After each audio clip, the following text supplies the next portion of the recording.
Hello bro, कैसे हैं आप लोग? उम्मीद करते हैं कि अच्छे होंगे। अच्छा, अच्छे ही हैं। यहाँ तक आए तो आप अच्छे ही होंगे, इसमें कहने वाली कोई बात ही नहीं है। क्वेश्चन क्या है? क्वेश्चन से पहले क्या है? अध्याय। अध्याय कौन सा है? मेरा पहला है। अध्याय का नाम यानी चैप्टर का नाम रासायनिक अभिक्रिया एवं समीकरण। क्लास 10th के लिए है। और इससे पीछे वाले क्लास में हम अति लघुतरीय प्रश्न देख चुके थे। और हम लोग आज देखने वाले हैं लघुतरीय प्रश्न। तो भागते दौड़ते हुए चलते हैं लघुतरीय प्रश्न की ओर। तो अगर आप देखिए, इस क्वेश्चन में बहुत सारे क्वेश्चन आप बना चुके होंगे, तो अगर आपसे बन गया होगा, आपका आंसर आ गया होगा, तो आप अपने अनुसार सही होगा परिभाषा तो आप रहने नहीं दीजिएगा। कुछ में डाउट होगा या नहीं बना होगा वो नोट कर लीजिएगा। कोशिश करिएगा कि खुद का परिभाषा देने का। नहीं बना हो तो हम है ही। हम है तो क्या गम है। अच्छा, जो विषय में पढ़ा सकता हूँ उसके लिए चलिए बात करते हैं। क्या करें, आपकी मेरा मन नहीं लगता, इसीलिए आ जाते हैं घूमने फिरने। तो देखिए, पहला क्वेश्चन क्या है? रासायनिक समीकरण क्या है, एक उदाहरण देके समझाएं। रासायनिक समीकरण होता है क्या है? तो पहले इस बात को समझिए कि समीकरण होता है क्या। समीकरण क्या होता है? किसी भी चीज को दर्शाना, वही ना। पहले परिभाषा समझ लेते हैं। किसी रासायनिक अभिक्रिया में भाग लेने वाले पदार्थों के संकेतों एवं सूत्रों की सहायता से उस अभिक्रिया का संक्षिप्त निरूपण रासायनिक समीकरण कहलाता है। फिर से, किसी रासायनिक अभिक्रिया, कोई भी रासायनिक अभिक्रिया होगा जिसमें भाग लेने वाले पदार्थ, कौन कौन पदार्थ भाग ले रहा है, किस संकेत से, सूत्रों की सहायता से उसका निरूपण करेंगे, संक्षिप्त निरूपण करेंगे, उसी को क्या बोलते हैं? रासायनिक समीकरण। याद हो गया होगा। फिर से, किसी रासायनिक अभिक्रिया में भाग लेने वाले पदार्थों के संकेत एवं सूत्रों के सहायता संक्षिप्त सूत्रों के सहायता से उस अभिक्रिया का संक्षिप्त निरूपण रासायनिक समीकरण कहलाता है। जैसे एक उदाहरण से देखिएगा, इसमें थोड़ा आप हो सके कि डाउट हो जाएगा, तो उदाहरण से आपको समझ में आ जाएगा। देखिए, रट्टा मत मारिएगा, समझ के याद करिएगा। साइंस से बुआ, रट्टा मारिएगा तो फिर फंस जाइएगा। कहाँ फंसिएगा? दिमाग में फंस जाइएगा, ये नहीं कि जंगल में फंस जाइएगा। चल देखिए, जैसे यहाँ पे H2 है और Cl2 है। अगर इसको हम लैंग्वेज में बोले तो क्या बोलेंगे? जब हाइड्रोजन की अभिक्रिया क्लोरीन से करवाई जाती है, या फिर हाइड्रोजन और क्लोरीन को जब सूर्य के प्रकाश की उपस्थिति में मिलाया जाता है, तो हाइड्रोजन क्लोराइड बनता है। देखो, 2HCl बनेगा और यहाँ पर क्या लिख दिया हम? Cl2 लिख दिए। ये छोटा H भी ना घूमने चला गया। मन निकल छुट्टी ले लिया है हाइड्रोजन क्लोरीन से। चलो, तो 2HCl बनेगा। ये गलत लिखा है, तो 2HCl बनेगा।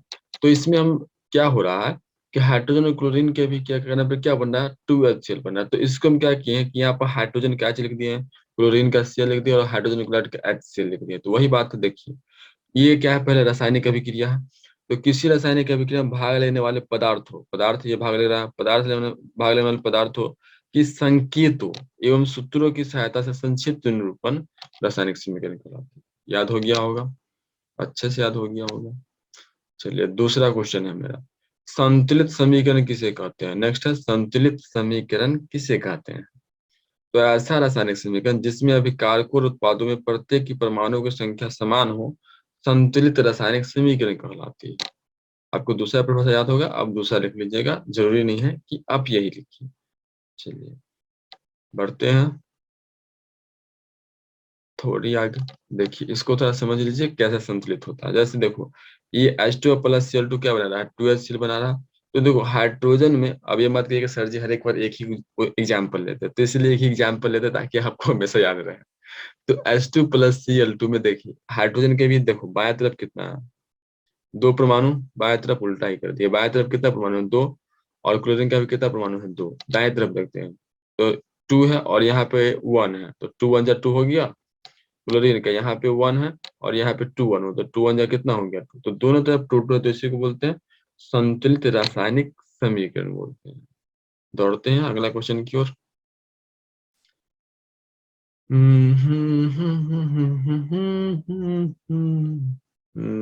अच्छा, गाना गुनगुना रहे हैं आप? अच्छा, हम गुनगुना रहे हैं लेकिन गा नहीं रहे हैं। कोई बात नहीं, गाना भी सुनाएंगे आपको हम। देखिए, क्वेश्चन है, रासायनिक समीकरण को संतुलित क्यों किया जाता है? अब हम लोग जानते हैं कि संतुलित रासायनिक समीकरण होता है, तो कारण भी तो होगा ना कि क्यों किया जाता है। तो इसका कारण क्या है कि द्रव्यमान संरक्षण के नियम के अनुसार, द्रव्यमान का संरक्षण नियम क्या कहता है कि किसी भी द्रव्यमान का न तो निर्माण होता है न ही विनाश होता, अर्थात, और अर्थात यहाँ पर सही कर लीजिएगा, और अर्थात किसी भी रासायनिक अभिक्रिया के उत्पाद तत्वों का कुल द्रव्यमान अभिकारक तत्वों के कुल द्रव्यमान के बराबर होता है। मतलब जो अभिक्रिया में भाग ले रहा है, जैसे H2 प्लस Cl2 अभिक्रिया में भाग लेगा, तो H2 का प्लस Cl2 का जो भार होगा, वो नया पदार्थ बनेगा, वो 2HCl, उसका ही भार सेम, द्रव्यमान सेम होना चाहिए। तो इसी को बोलते हैं हम लोग द्रव्यमान संरक्षण नियम। यानी द्रव्यमान संरक्षण नियम में न तो पदार्थ का निर्माण किया जा सकता है, न ही पदार्थ का विनाश किया जा सकता, सिर्फ एक रूप से दूसरे रूप में बदला जा सकता है। इसी को हम लोग मद्देनजर रखते हुए समीकरण को संतुलित करते रहे, तो वो वैज्ञानिक गलत हो जाएगा, वो वैज्ञानिक गलत हो जाएगा तो हमको फिर से पढ़ाना पड़ेगा, फिर से पढ़ना पड़ेगा, तो आपको दिक्कत होगा, आपको दिक्कत होगा तो फिर हमको दिक्कत होगा, तो बहुत सारी दिक्कत होगा कुल मिला के। तो सही है, सही है, तभी तो हम लोग पढ़ रहे हैं। देखिए अगला क्वेश्चन, रासायनिक समीकरण से प्राप्त होने वाले 3 सूचनाओं के लिए। 3 सूचना बहुत सारे हैं, उसमें से 3 ही लिखना। पहला, अभिकारक और उत्पाद के बारे में संपूर्ण जानकारी, जैसे अणुओं की संख्या, द्रव्यमान की संख्या आदि मिलती है। दूसरा, पदार्थ की भौतिक अवस्था के बारे में भी जानकारी मिलती है। अभिक्रिया समान होने के लिए क्या हम लोग आवश्यक ताप, दाब, उत्प्रेरक की जानकारी भी मिलती है, कि ताप चाहिए, किसको दाब चाहिए, कि उत्प्रेरक चाहिए, किसको मिठाई चाहिए, किसको हलवा चाहिए। कहने का मतलब जो चाहिए वो रासायनिक अभिक्रिया तीर के ऊपर हम लोग लिख के दर्शा ले। क्लियर जी? बिल्कुल। अगर क्लियर नहीं हो तो फिर से देखो। चलिए नेक्स्ट क्वेश्चन है 5। रासायनिक समीकरण से क्या फायदे? बहुत फायदे हैं, आप पढ़ लिख के महान बन जाइएगा। चलिए नहीं नहीं, यहाँ पे रासायनिक समीकरण से बात कर रहे हैं। देखिए किसी भी रासायनिक अभिक्रिया का समीकरण के रूप में निरूपण आसान होता है। रासायनिक समीकरण से हम क्या करते हैं? अभिक्रिया का निरूपण है, मतलब जो उसको निरूपित करते हैं वो आसान होता है, इसमें समय की बचत होती है।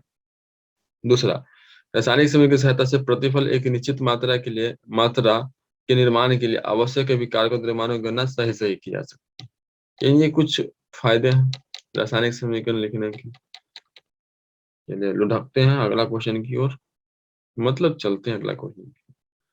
चलो क्वेश्चन नंबर अब जो है 5 के बाद 6 आएगा। 6 में क्या कह रहे हैं, क्या कह रहे, ये कह रेला, अभिक्रिया के फलस्वरूप उत्सर्जित गैस और अपक्षेप की जानकारी कैसे दी जाती है? तो अभिक्रिया का फलस्वरूप उत्सर्जित गैस के लिए ऊपर की ओर तीर का निशान, मतलब ऊपर की ओर तीर का निशान रहेगा तो क्या हो जाएगा? गैस की उत्पत्ति हो रही है। तथा अपक्षेप की जानकारी के लिए नीचे की ओर तीर का निशान दिया जाता है। समझ गए हो? आसान चीज सब है, इसमें आपको दिक्कत नहीं होएगा। देखिए निम्नलिखित है, निम्नलिखित समीकरण किस प्रकार की अभिक्रिया का निरूपण करता है? तो NH4NO3 यानी अमोनिया नाइट्रेट नाइट्रोजन और जल बना रहा है, तो इससे क्या हो रहा है कि एक बड़े अणु के टूटने से दो या दो से अधिक सरल यौगिक बन रहा है। तो इसे हम लोग क्या बोल सकते हैं? वियोजन या अपघटन, जैसे बोलते हैं डिकम्पोजिशन। अगला AgNO3, देखो कितना बार ये आता है, मन नहीं भरता इस चोटा को, बार बार आ जाता है। देखो AgNO3 प्लस NaCl मिलकर क्या बना रहा है? AgCl plus NO3। तो अब तो आपको याद ही हो गया होगा किस प्रकार का अभिक्रिया है, विस्थापन या द्विविस्थापन या फिर डबल डिस्प्लेसमेंट, यानी आयनों का ये क्या कर रहा है? आदान प्रदान कर रहा है। क्लियर जी? चलिए नेक्स्ट क्वेश्चन 7 के बाद हम आ जाते हैं 8 की ओर। 8 में क्या करा, संयोजन अभिक्रिया क्या है, जो भी है लिख लेंगे हम। तो ऐसी अभिक्रिया जिसमें दो या दो से अधिक पदार्थ मिलकर एक नए पदार्थ का निर्माण करता है, और वो संयोजन या संश्लेषण अभिक्रिया कहलाती है। जैसे देखो, एक पदार्थ कार्बन, एक पदार्थ ऑक्सीजन, दोनों मिलकर क्या बनाता है? CO2। एक पदार्थ मैग्नीशियम, एक पदार्थ ऑक्सीजन, इसको मिलकर क्या बनाता है? 2MgO।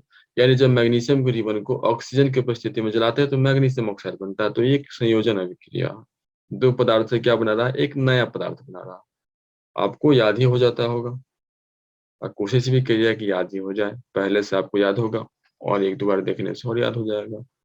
नहीं याद होता है तो यही वीडियो को 2-3 बार देखिए, याद ही हो जाएगा।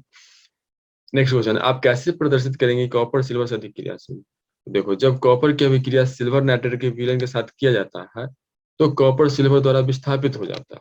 यानी कॉपर क्या होता है? सिल्वर द्वारा विस्थापित होता है। इससे यह पता चलता है कि कॉपर सिल्वर से अधिक क्रियाशील है। नहीं समझे? यहाँ समझ, देखिए जैसे कॉपर को सिल्वर नाइट्रेट के विलयन होता है सोल्यूशन, और ये ठोस होगा।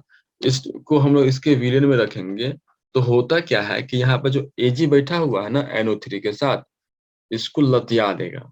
लतिया देगा मतलब इसको उठा देगा, मतलब ये खुद जाके बैठ जाएगा। तो Ag की जगह पर कॉपर खुद बैठ जाएगा। क्यों बैठ जाएगा? क्योंकि Cu जो अधिक क्रियाशील है, किसकी तुलना में? तो Ag की तुलना में। और वैसे भी जो ज्यादा शक्तिशाली होता है वो पहले जगह लेता है। तो ये कॉपर ज्यादा शक्तिशाली इसकी तुलना में, तो एजी को हटा देगा और खुद पे देखो यहाँ पे खुद बैठ गया और भाई साहब एजी, ओ इस बेचारा को मार पीट के भगा। तो कहने का मतलब ये है कि ये विस्थापित कर देता है, इसीलिए अधिक क्रियाशील है। इससे यह पता चलता है कि कॉपर जो है, ये सिल्वर से अधिक क्रियाशील। नेक्स्ट क्वेश्चन, ऑक्सीजन अवकरण अभिक्रिया क्या है? तो ऑक्सीजन अवकरण अभिक्रिया एक विशेष प्रकार की अभिक्रिया है जो हमेशा साथ साथ होती है। नेक्स्ट क्वेश्चन है 11। 11 में बोला है कि निम्नलिखित अभिक्रिया में कौन संयोजन और कौन विस्थापन अभिक्रिया है, ये बताना आप। देखिए इसमें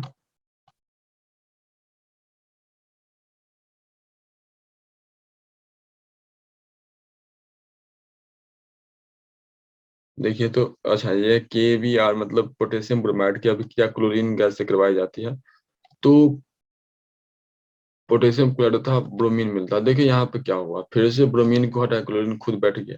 इसे समझ सकते हैं कि यहाँ पे विस्थापित हो रहा है, इसे विस्थापन अभिक्रिया बोलेंगे।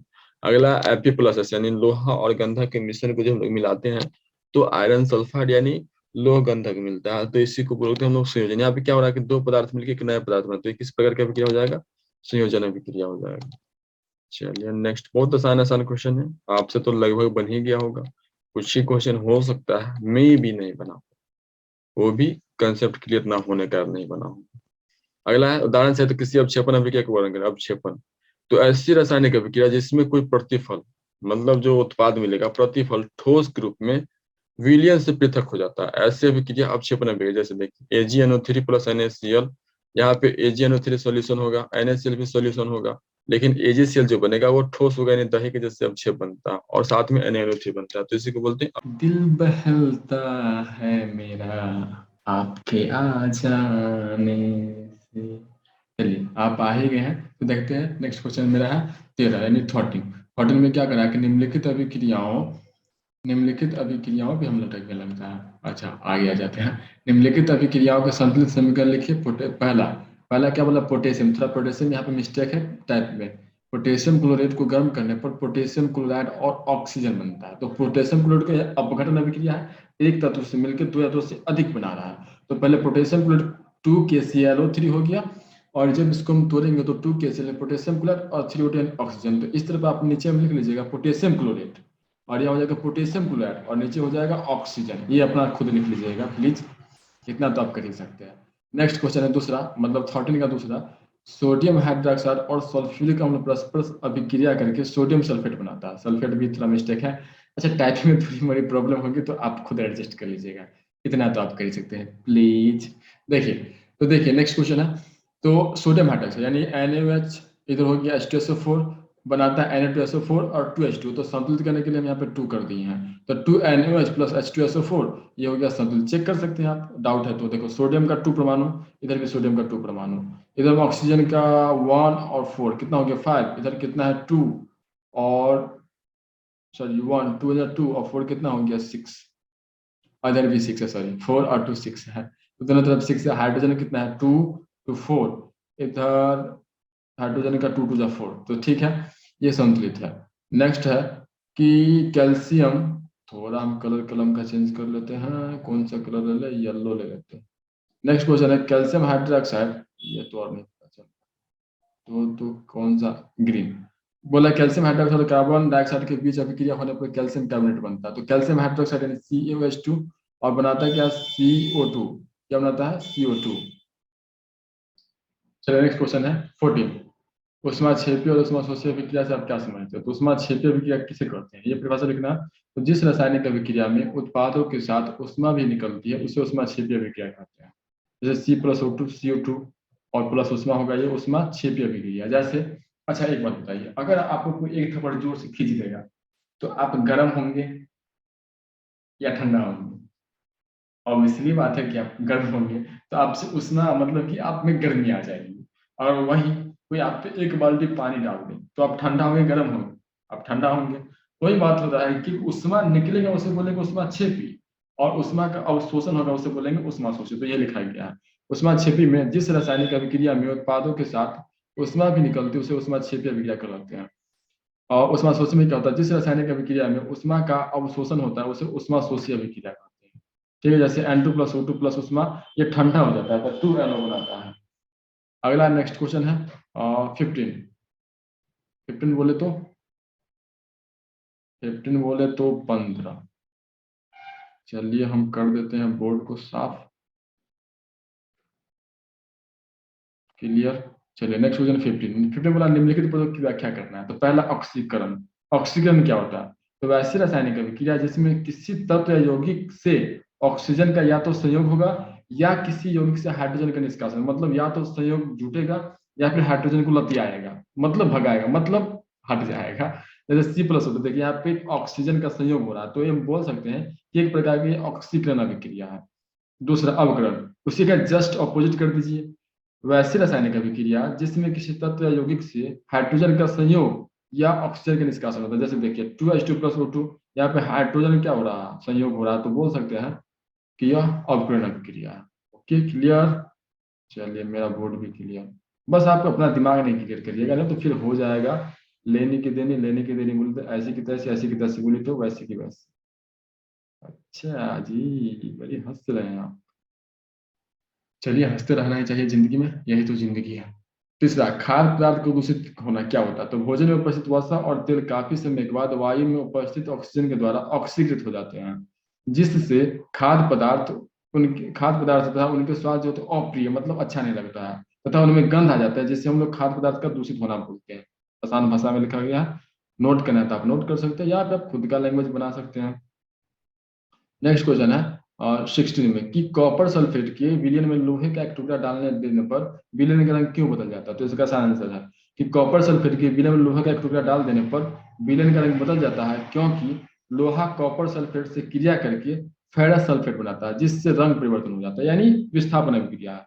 यहाँ पर कॉपर को उठा कर पटक देगा, सॉरी, मतलब कॉपर को विस्थापित कर देगा कौन, तो Fe। तो Fe द्वारा कॉपर क्या होता है, विस्थापित हो जाता है, क्योंकि Fe जो है कॉपर से अधिक क्रियाशील है, जिसके कारण यहाँ पे रंग परिवर्तन होता है। या फिर आप ये भी लिख सकते हैं कि इस अभिक्रिया में कॉपर जो है Fe द्वारा विस्थापित होता है, जिसके कारण रंग परिवर्तन होता है। चलिए बढ़ते हैं नेक्स्ट क्वेश्चन की ओर। 17। 17 में क्या है कि निम्नलिखित अभिक्रिया को संतुलित समीकरण के रूप में लिखना है, यानी बैलेंस्ड केमिकल इक्वेशन के रूप में। तो पहला बेरियम क्लोराइड यानी BaCl2 की अभिक्रिया किससे करवा रहा है, एल्यूमिनियम सल्फेट से। तो बन रहा है बेरियम सल्फेट यानी 2AlCl3, ये हो गया बेरियम सल्फेट है, पहले लिख दिए हैं, और एल्यूमिनियम क्लोराइड ये है। ठीक है, नोट कर लीजिएगा, ये तो आपको नोट करना पड़ेगा। आता है तो आप बहुत अच्छे स्टूडेंट हैं, नहीं आता है तो भी आप अच्छे स्टूडेंट हैं, और सीख रहे हैं तो भी आप अच्छे स्टूडेंट हैं। लेकिन आप ट्राई कर रहे हैं ना, ये काफी है। ट्राई आप कर रहे हैं किसके साथ, ट्राई क्लास के साथ, नाम मत भूलिएगा। और आप तो सब्सक्राइब करते नहीं हैं, अगर आप कर दिए तो सॉरी, नहीं किए तो प्लीज हो सके तो कर दीजिए, इससे कोई घाटा नहीं है, पैसा नहीं लगता। नेक्स्ट है सोडियम तथा जल से अभिक्रिया कराने पर सोडियम हाइड्रोक्साइड तथा हाइड्रोजन बनता है।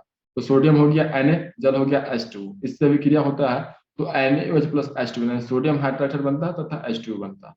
नेक्स्ट है 18 में वियोजन या अपघटन अभिक्रिया का उदाहरण लिखिए, गर्म करने पर ऐसा किसी अभिक्रिया को दर्शाने के लिए कोई एक कार्यकलाप का वर्णन करें।